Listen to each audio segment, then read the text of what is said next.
And yes, the boat is a mess right now because we are designing new batteries for it and an air con. So we've kind of pulled everything apart. I don't know.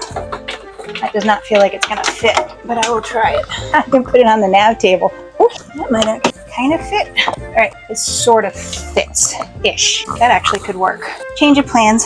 I just need to put that under there. The ice maker.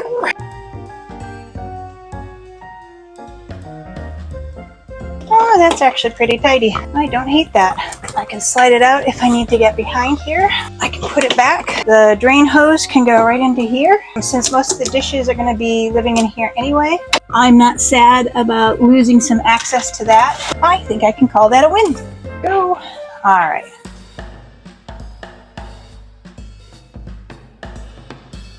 I just got a lightning notification. The boat's completely unplugged, so it's okay, and if you're wondering how warm it is in here right now, it is 84 degrees outside and 87 degrees in here. Toasty. If you have a regular sink with one of these types of nozzles, you can fill it directly from your sink, but I don't, so it's gonna get filled from up there. If you want your dishwasher to wash your fruit instead of you washing your fruit, I don't see that happening, so that's probably going to go live on land. And then I have to figure out where this hose goes. And I'm betting it's probably at the bottom. I'm going to see how far I can get without having to look at the instructions. It's good though, because this hose definitely fits over to the sink. There it goes. There it goes. Yay, good design. I do not have very good luck with suction cups on board, but I will dutifully put it in place. Give you the more interesting point of view. And I will go get a screwdriver. I hate hose clamps. There has to be a better solution than frickin' hose clamps. That is good. Slide it back.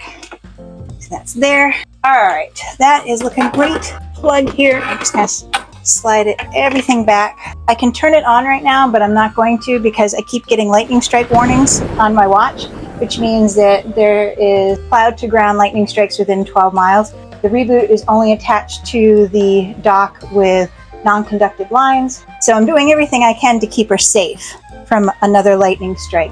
I'm gonna wait until tomorrow and then I will test it and see how it looks. Now the question is, what can I put there? I suppose I actually could put the ice maker down there because I'm starting to run out of counter space. It's got a plug. That might be good. Half of owning a sailboat is trying to figure out where to stash stuff. And then once you've put everything away, then you forget where you put it.